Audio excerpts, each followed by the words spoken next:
Hi, I'm Derrick Jensen. This is Resistance Radio on the Progressive Radio Network. My guest today is Vaishnavi Sundar.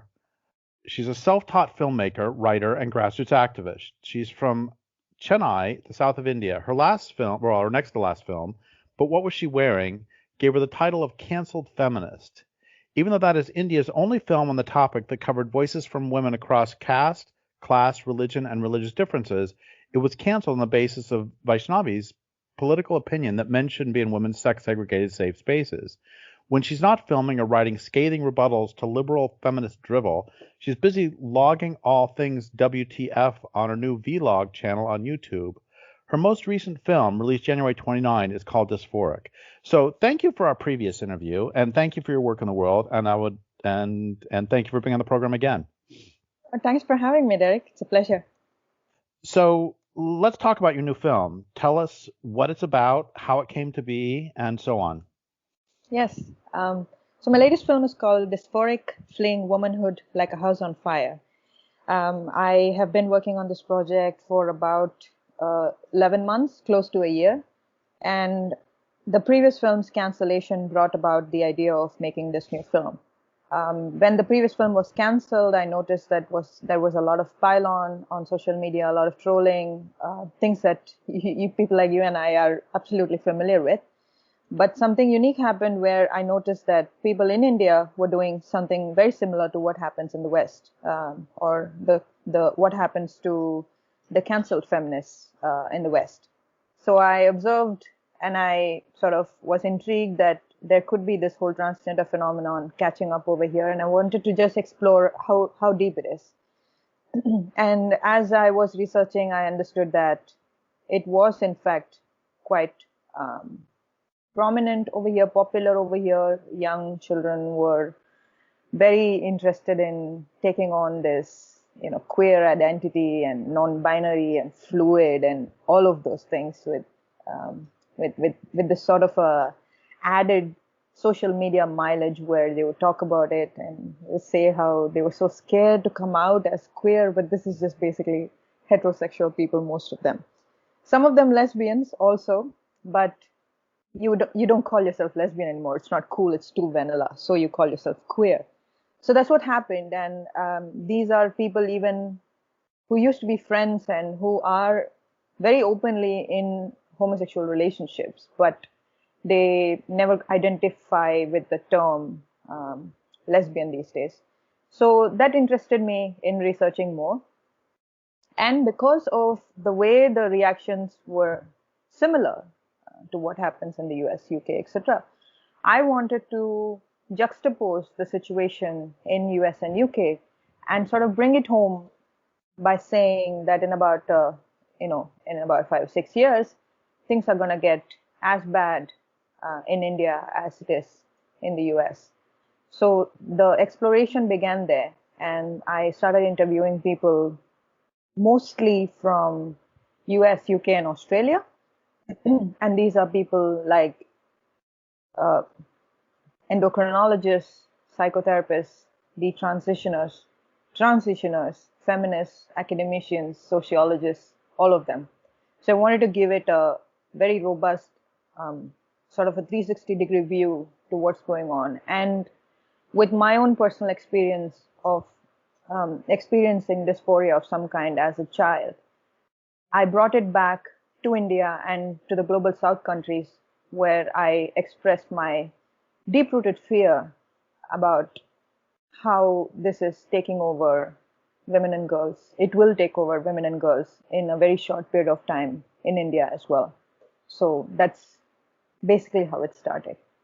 So when you say it will take over women and girls, what do you mean? What is it? Transgenderism. The whole idea of wanting to be a man, that will soon get even more popular than it is right now. And lo and behold, all girls would want to be a man because being a woman in this country sucks. I think that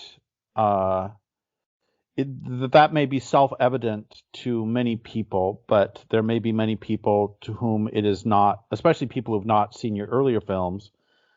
Can you talk about can you defend that statement that being a woman in that country sucks?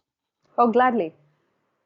India is extremely conservative, misogynistic, homophobic, fascist, taken over by the corporate world, and we are used basically as slaves to capitalism, really, where women and girls are being used in much like the rest of the world, actually, in films, popular media, popular culture as mere objects. And we have a growing rate of um, sexual violence against women in this country, something that is a lot more pervasive than the rest of the world. And in the recent past year in 2020, we saw a serious spike in the rate at which women and girls were abused, raped, murdered. And with this added disadvantage of being a casteist country, that is, we have this caste-based hierarchy and people belonging to the, I'm using inverted commas here, upper caste, oppress people belonging to the rest of the pyramid. So there are a lot of cases where the people belonging to the underprivileged caste, also known as the Dalit caste, end up bearing the brunt of this caste hierarchy. So in this past year, 2020, there were so many Dalit women and girls that were raped and murdered. And, it so happens that the whole country is in on it, that the criminal jurisdiction is in on it, that police actually burnt the body of this woman because they were worried that with the agitation growing in the country and people wanting solutions, answers to the way the world, the way the country is, the police was worried that they will dig deeper and will get answers. So they burnt the body of this woman who was raped without even actually investigating the case fully. Or rather, it was so evident that she was in fact raped by men from the upper caste, but they didn't want people and media to find that out. So they burnt her without anybody's consent, without even the parents' consent, somewhere, in some place. The parents couldn't even see her. So that being the case, and the general casual sexism, the general misogyny in the way people look at girls at workplace or on the street, etc., all adds to the problem of being a woman, the whole act of being a woman in India. And I think that would be true for most of the global South countries. So when you give me this opportunity, you put this on a platter and then say to me that, well, all these issues that you face can go away. All you have to do is just, identify yourself as a man. And I would have totally jumped on it if it was, offered to me about 2 decades ago, because I felt dysphoric and I felt like my brother was getting a lot of advantages over me, a lot of privileges over me, and that's just in my home where I'm supposed to be feeling safe and equal. That wasn't the case. So I can only expect the say the school, college, university, and the street and the country itself not treating me as an equal too. So all those things contribute to transgenderism being handed as this one magical pill, magical solution, where girls think that if I go through with this, um, all my experiences, all the sexual violence that I faced in the past, the homophobia that I face among my peers, all of that will just invisibilize itself. So that is what I mean when I say it will take over. So just to be really clear, what you're saying, that the ideology is the way that this is offering a, say, 15 or 18-year-old woman, or 15 or 18-year-old girl, or a 20-year-old woman, what it's offering them is, um, instead of I mean, this doesn't make any sense to me. And I mean, I've been working on this issue for 10 years myself, and it still doesn't make any sense to me that they believe that if they identify as a man, that they will no longer be oppressed as a woman. Is this what you're saying? That is what they are being believed. That's what they're being told to believe. I don't think it's true. You can't identify as a man. You can never be a man.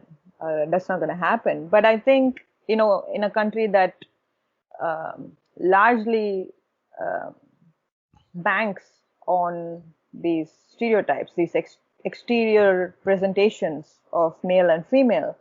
I think when one looks like a man, walking down the road at say 10 p.m., 11 p.m. becomes far less dangerous than if you're looking and presenting as a woman. I know this personally because I work round the clock, and some of the films that I have made, I've had to stand outside in the middle of the road, sometimes the only woman in the crew, let's say 11, 12. And I know, even though I am educated and I can walk up to the police station and make a complaint, or I could just, hit the guy if he's molesting me, I constantly have this fear in the back of my mind. So it's not that they don't know that they can never be a man, but it's just that it alleviates them of presenting as a female and all the added problems that come with it. But you're not suggesting that a 17-year-old or a 20-year-old woman who is walking down the street at 11 p.m., you're not suggesting that she should not wear, I don't know, bulky clothes or try to make herself look more formidable. I mean, I don't understand where being a man fits into that when she could simply, I mean, we would all attempt to, I mean, for crying out loud, this is why dogs have ruffs on their necks and shoulders to make themselves look bigger when they're threatened. I don't know if I'm making any sense. See, I share your grief about this whole thing. I am as perplexed as you are. But what I'm trying to say is, I'm not saying that girls should do X or Y or anything at all.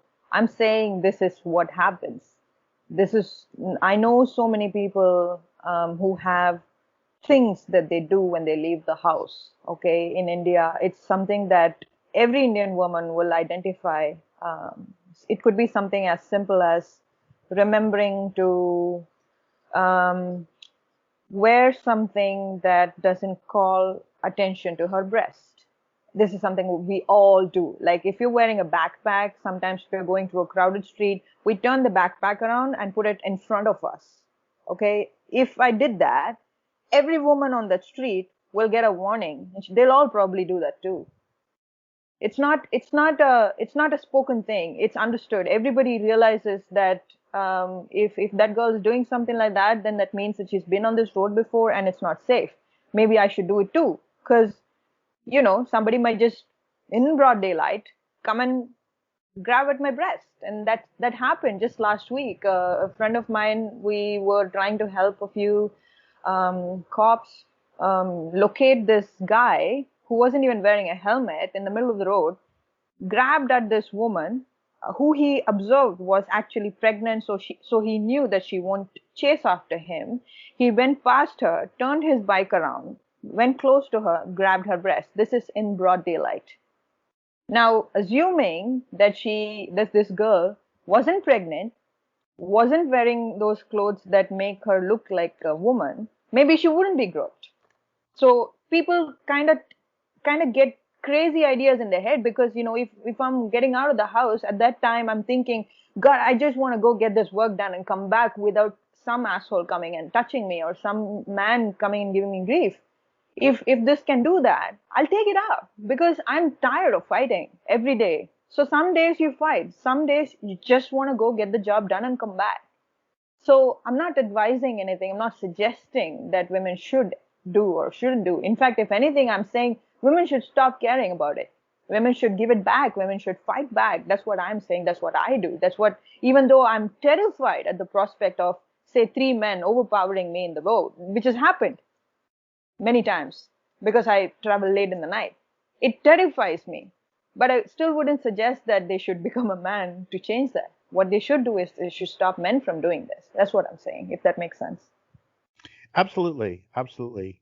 And there's a quick story I want to tell about back when I used to tour. I had this experience one night where all my flights were delayed, and I get into the hotel at 1:30, and it's way out in the country, and there's a restaurant like a mile down this deserted highway. and I haven't eaten all day. I'm starving, and it's like I said, 1:30 in the morning, and I start to walk down to the restaurant, and I walk past. I'm walking through a parking lot, and there's a van parked there, and I'm not thinking anything about it. I just walk by, and the van starts up right when I walk by it, and I get scared. Like Hmm. this is every bad horror movie you've ever seen.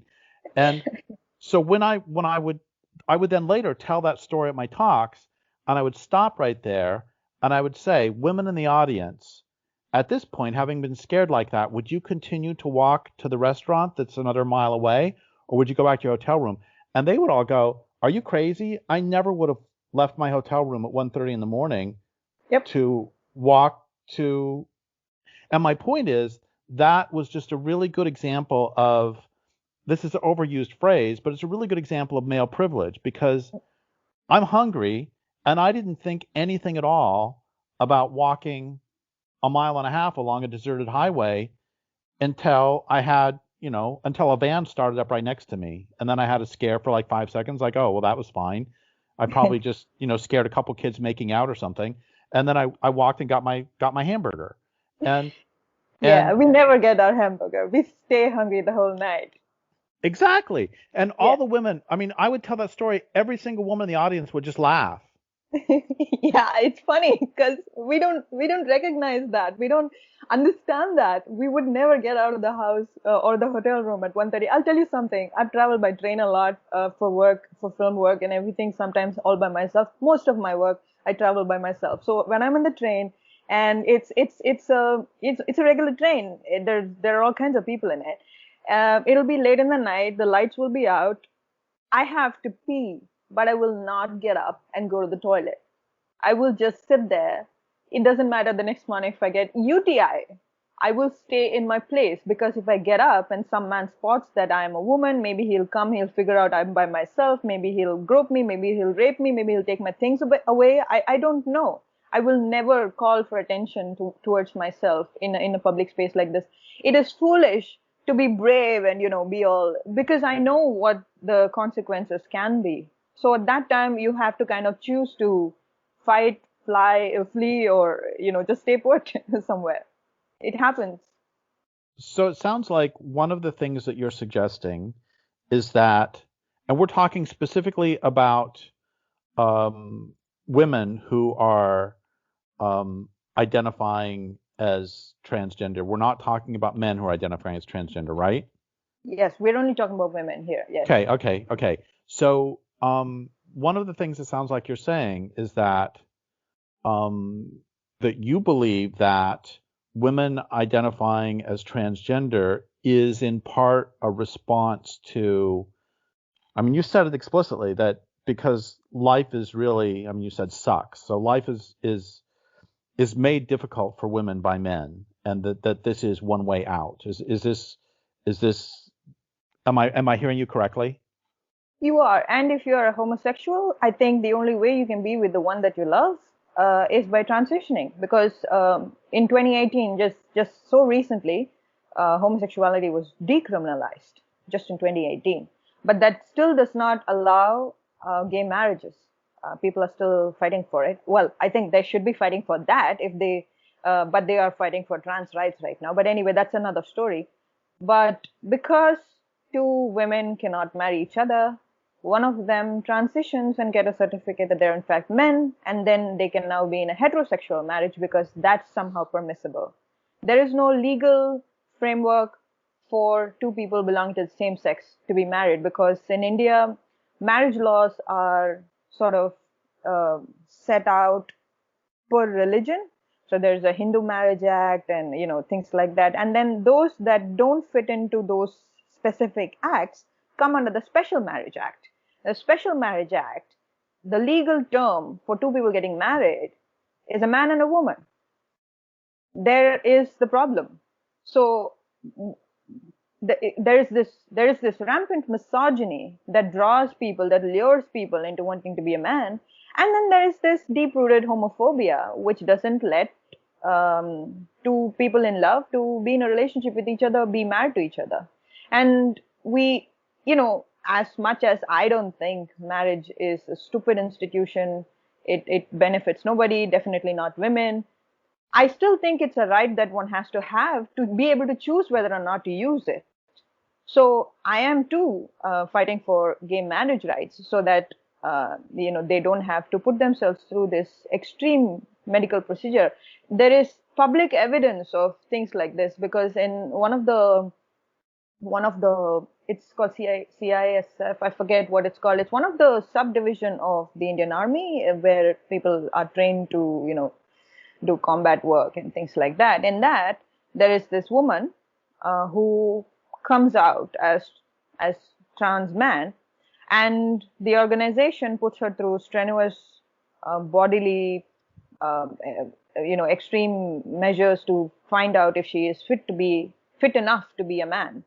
And she goes through with all of that, and she spends quite a lot of money in getting her surgery, hormones, and everything done. And she says in the end of the article that if gay marriage was legal, I wouldn't have had to do any of this. I would just be married to my girlfriend who I'm in love with. So not only is she having to go through with the medical procedure in her body, she's also having to put herself out there to prove that she's man enough to the world. This is something that you would notice is so contrary to when men transition. All they have to do is hypersexualize themselves, and they're called brave for it. But look at the sexism here. When women try to be men, this is what they're having to undergo. So it's two part. It's mostly misogyny, and then there's homophobia. So I'm going to switch subjects for a second. Early on, when you were talking about why you made this movie or how the movie came about, you said something about the in your most recent film before this one, the responses. Yeah, there was trolling, there was attacks on you, but then you said that there was this additional element that and then you moved on to talking about what is that additional element, or did I misunderstand? There wasn't an additional element per se, but it was just very similar to what happens to, say, you on social media. You'd have all kinds of people, young and old, mostly young, who have opinions that you are a hateful bigot, you should die, somebody must kill you, and things like that. This is so similar to what happened with these Twitter accounts from India too. The way in which they were hating on you was just so similar. And I mean, I keep saying this to all my friends as well. The kind of images that they use, the kind of words that they use, punch the turf, kill the turf, all of those things were just so ridiculously similar to. So basically, what I understand is all these people who are online, they see uh, turfs getting vitriol online, and they imbibe that to when Indian turfs surface on social media. So that was interesting to me because if they are learning to troll like the West, they're probably taking up Judith Butler and transgenderism from the West as well, which is what sort of provoked me to go explore in that direction. And I realized I was not very wrong because there's so many social media groups where people constantly discuss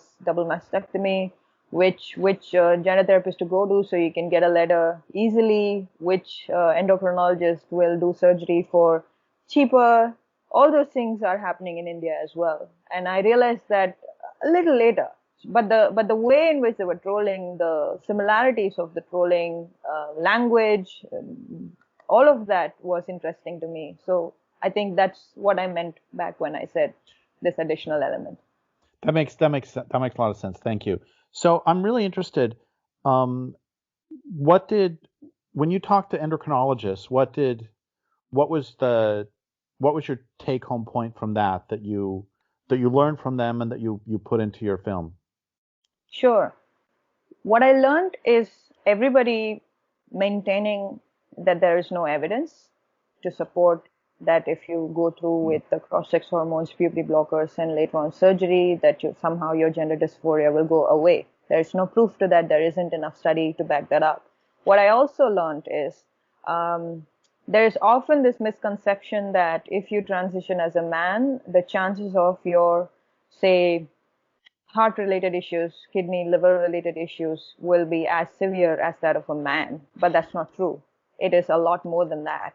So when all the gender activists, clinicians warn you about, what they call side effects, which is not side effect, which is like life-threatening, what they underplay it by saying that your risk of a heart attack is as much as a man because you're going to become a man right now. But that's not true. It's a lot more than that. So if a woman transitions into a man, her chances of a heart attack is a lot more than a biological male. But that's something that people often sort of hide under the rug, push it under the rug. Another thing I learned is you go through with the whole thing and then you realize that it's not for you and then you stop it. Stopping it has got all kinds of problems too, which not a lot of people talk about. So I didn't want somebody to look at my film and think that, well, okay, all these dangers, they're very obviously life-threatening, so I'm going to take the advice and I'm going to stop testosterone. That's not how it works. So that's why in my film I also talked about the dangers of just stopping and how you can't just stop it. You need assistance, you need help, you need to be constantly monitored because there are going to be all kinds of changes in your body when you stop taking testosterone as well. So I suppose those could be the few things that I took home when I was talking to them.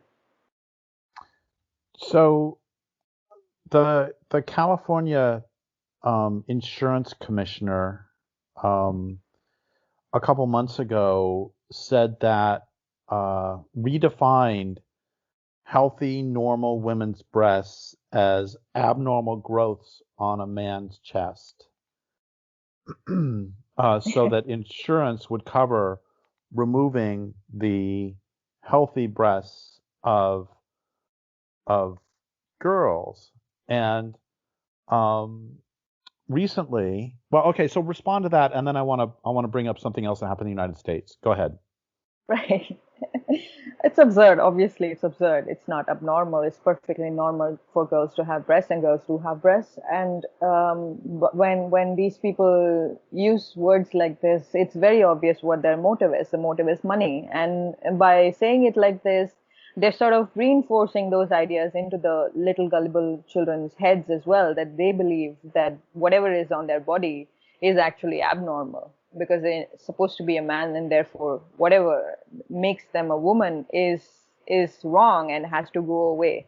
And the other issue with countries like India is you don't have a very robust insurance mechanism over here. I mean, you don't either. I mean, it's tied to your work and everything, I understand, but over here, a regular person can't just get insurance. If he or she suffers from something, if she can afford it, she got to pay from her own pocket, or she just dies. But that's why this whole transgender boom is also very clearly classified, in the sense those that are rich and can afford private facilities will spend all that money and get it done privately.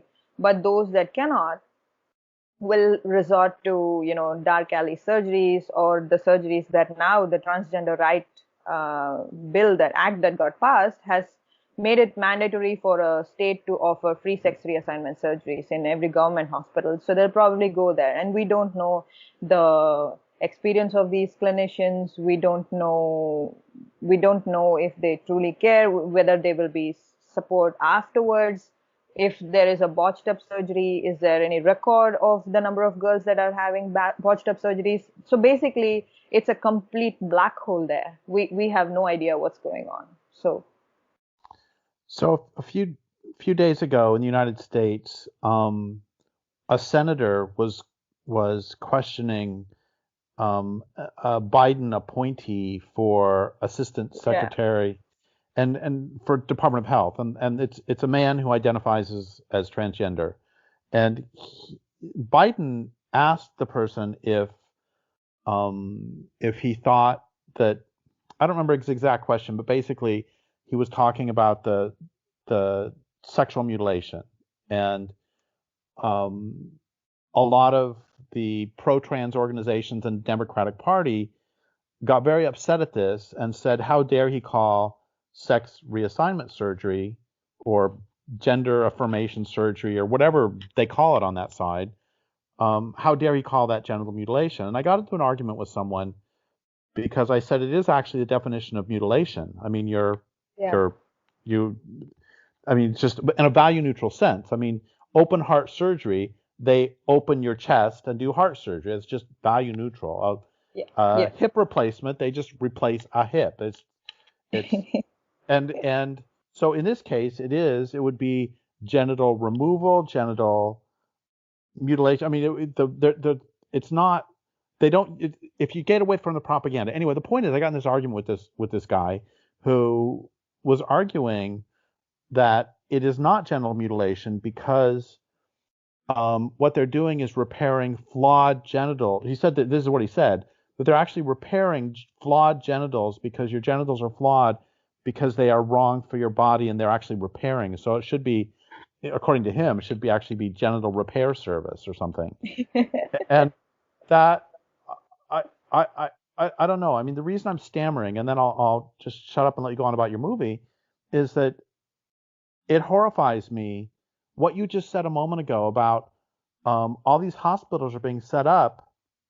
It horrifies me that there is that they are cutting. Let's just use absolutely neutral terms. That they are cutting up people's genitals, cutting up people's physically healthy genitals. I mean, isn't that just horrifying? Yeah, that's the reason why I never sleep. The entire time I made the film, looking through, I eventually made it a decision that I will not put, gory, horrifying, mutilated bodies on screen because it just triggers everybody. But I did the research nevertheless, and I had to throw up multiple times during the process. I had to hold something against my breast the entire time, like a cushion or a pillow or something, because I had bodily reactions to just merely looking at people demonstrating about their mastectomies, or when a surgeon explains how a mastectomy is done. So that was giving me goosebumps and it's freaking me out. And the way these people are talking about it, sometimes when they say that, oh, well, I didn't sort of clean it up properly, so there was a little pus on it and things like that. My God, I can't even fathom the ease with which these girls are talking about it as if it's some wound on their knee they fell off when they were a toddler or something. That is frightening, horrifying, like you're saying. And the fact that now the trans rights activists have advocated for free surgery, well, free as in free for them, it's like taxpayers' money.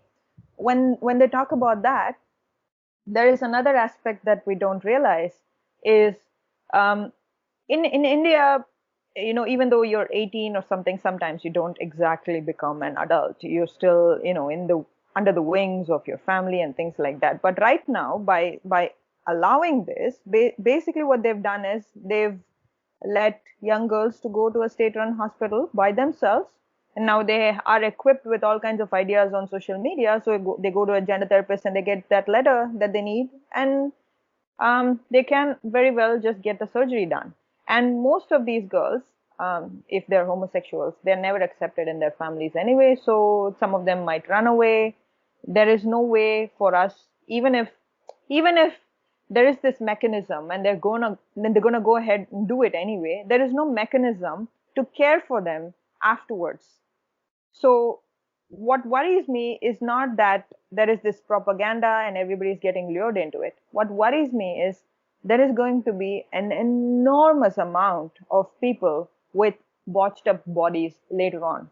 And those girls are not going to talk about it. They're not going to post a YouTube video about it. Unlike the detransitioners, the rights and detransitioners in the US, we're not going to have that in India at all, because it's taboo to talk about transitioning in the first place. We will not hear detransitioners at all. That is what is scary for me. And the way the national statistics work, we don't even have this concept of, clear understanding of how many people there are in the country. There are a lot of tribes that go, under the radar, and we don't even know what the true population of the country is. So you can imagine a statistics like this will just become insignificant, and we wouldn't know what's going on with them. Of course, it scares me, but it scares me more that we can't help them when things got out of hand. So can you talk about some of the work that's being done to resist this and to help women to be women within this woman-hating culture? Overall in the country? Yeah, and specifically,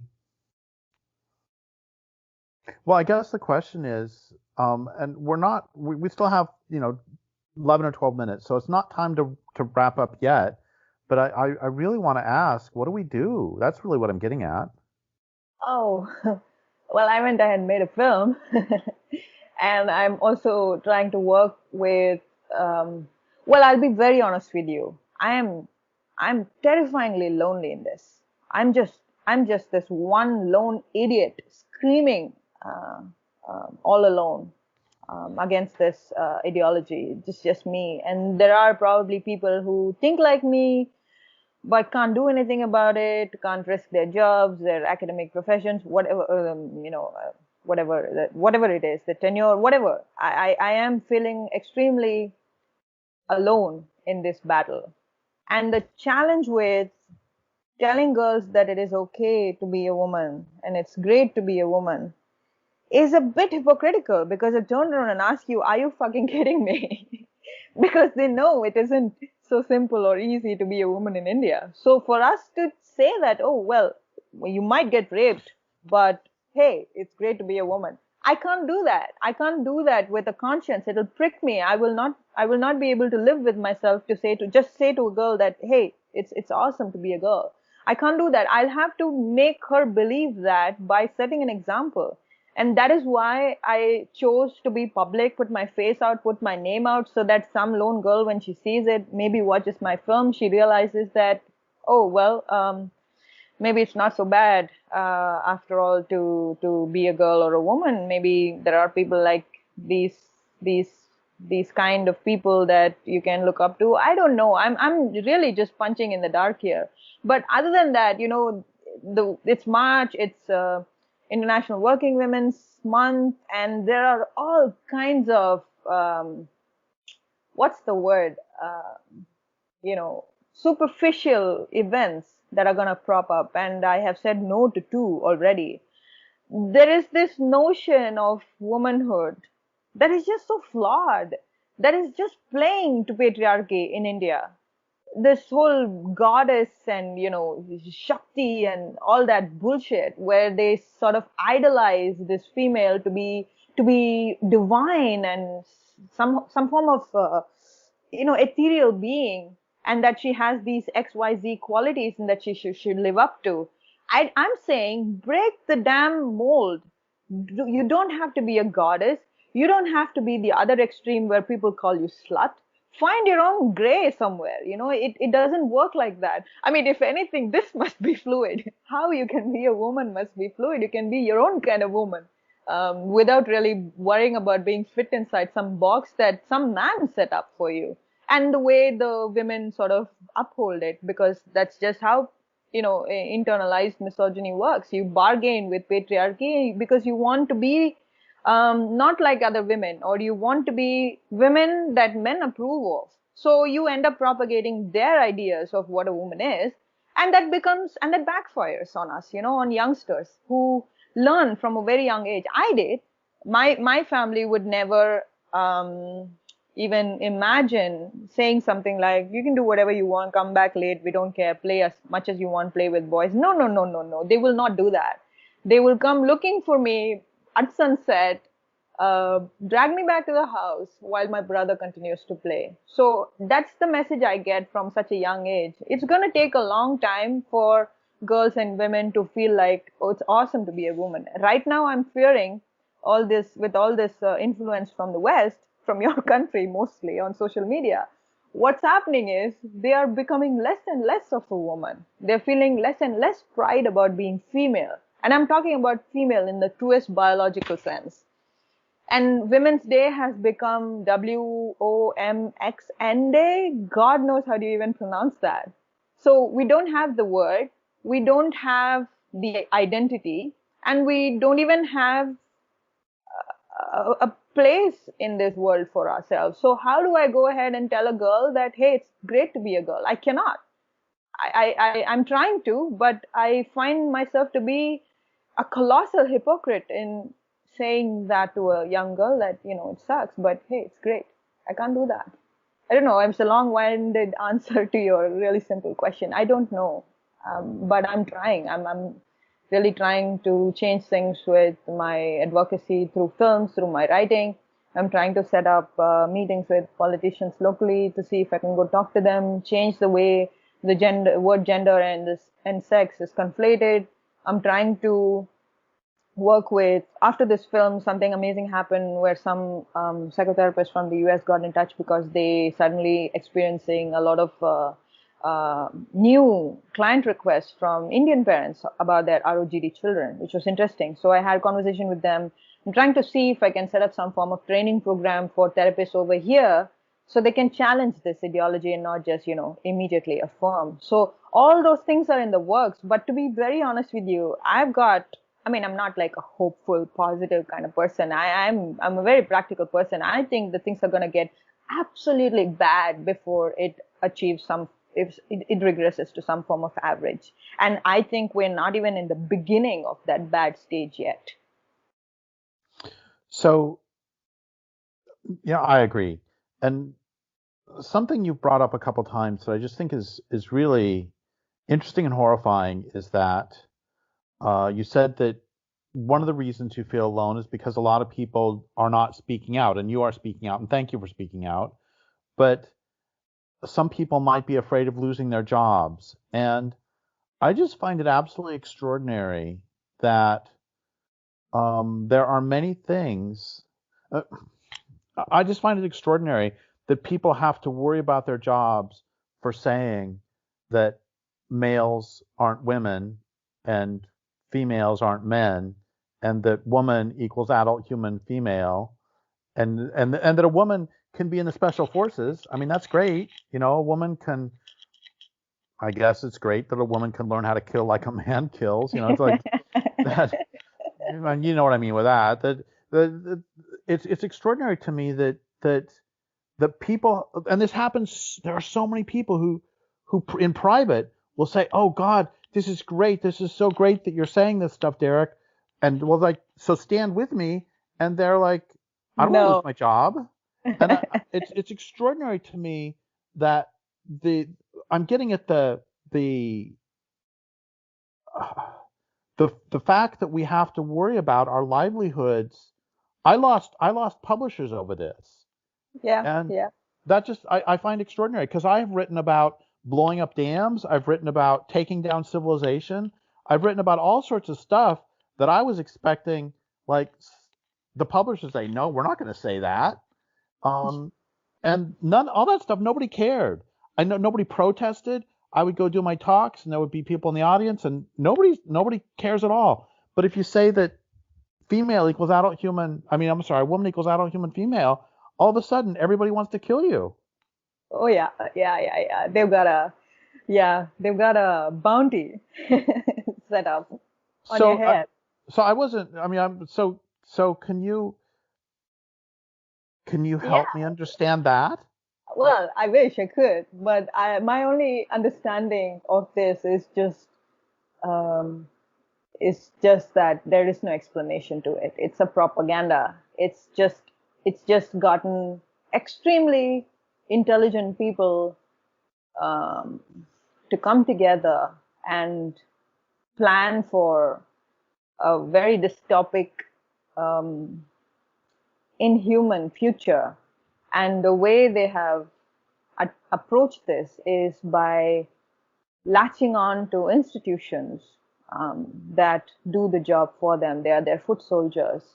And you catch children in school, you tell them that there is no gender, it sticks with them.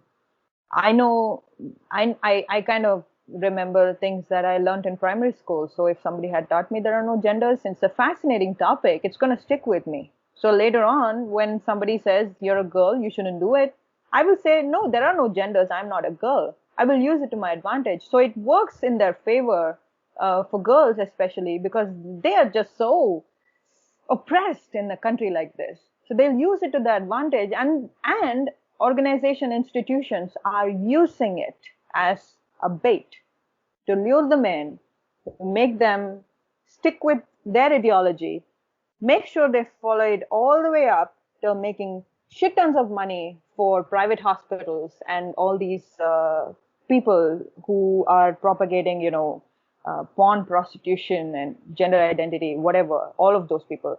Right now, saying anything in this line makes you seem like an idiot, a conspiracy theorist at best. But that's true. You can see it. I can see it. It's just laid out right in front of our eyes. But there is no way to hold them accountable because they've captured the masses. They've captured schools. They've captured media. They've captured law, politics. They've captured them all. So I think it is the most amazingly well thought out plan, well laid out plan that I have ever experienced in my lifetime.